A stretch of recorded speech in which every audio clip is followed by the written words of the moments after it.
This is the tall tale of John Henry. The Big Bend Tunnel was the longest tunnel in America, a mile and a quarter through the heart of the West Virginia mountains. The C&O Railroad started building it back around 1870. There was plenty of hard work for everyone, but the steel-driving men worked the hardest, and the hardest working steel-driving man of them all was John Henry. Now, John Henry was a powerful man, 6 feet tall and 200 pounds of rippling muscle. He swung his 9-pound hammer from sunup to sundown, driving a steel drill into solid rock. Little Bill, the shaker, turned John Henry's drill between hammer blows and pulled it out when the hole was done. When there were enough holes, the demolition boys filled them with nitroglycerin and blew the rock to kingdom come. John Henry always sang while he drove the steel, and at the end of every line he brought that 9-pound hammer down like a crash of thunder. Hammer rings like silver, shine like gold, boys, shine like gold. Ain't no hammer in these mountains. Rings like mine, boys, rings like mine. One day, Captain Tommy interrupted John Henry in the middle of his song. John Henry, the company wants to test one of those new steam drills. They say a steam drill can do the work of 3 or 4 men, but I say a good man can beat the steam, and I say you are the best man I have. Captain Tommy, man ain't nothing but a man. Before I let that steam drill beat me down, I'll die with my hammer in my hand. Son, if you beat that steam drill, I'll give you $100 and a new suit of clothes. That's mighty generous, but don't you worry about that. Just go to town and buy me a 20-pound hammer.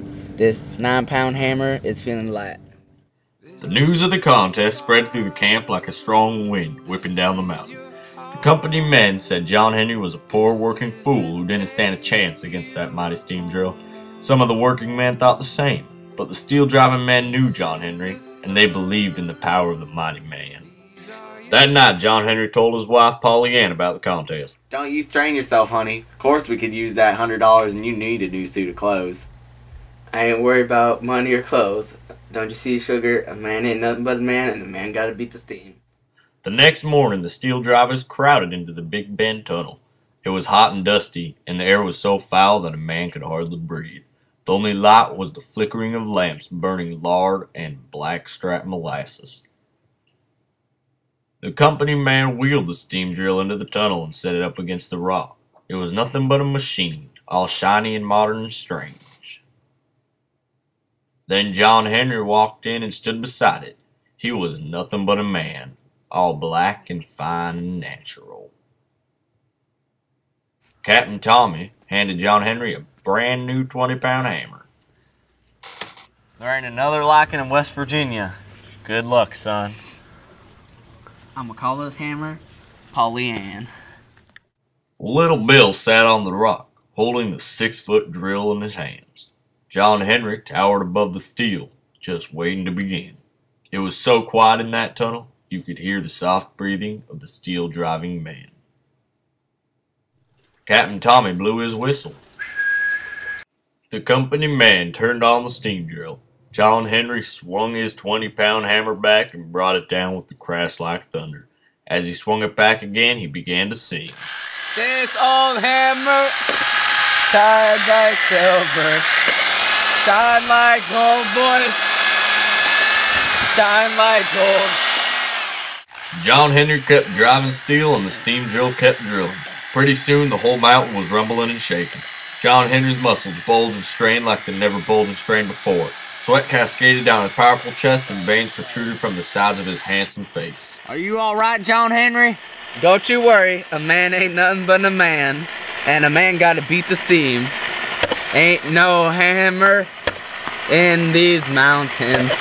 Ring like mine, boys, rings like mine. Time! Time, I need a cool drink of water.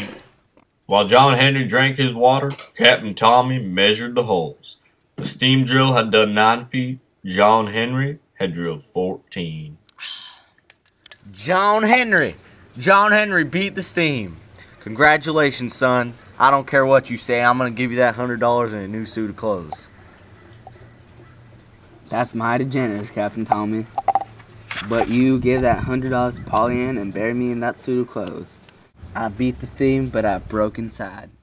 As he closed his eyes, John Henry lay back against the black earth and whispered, A man ain't nothing but a man. So yeah, he died if you didn't get that part. And that is the tall tale of John Henry.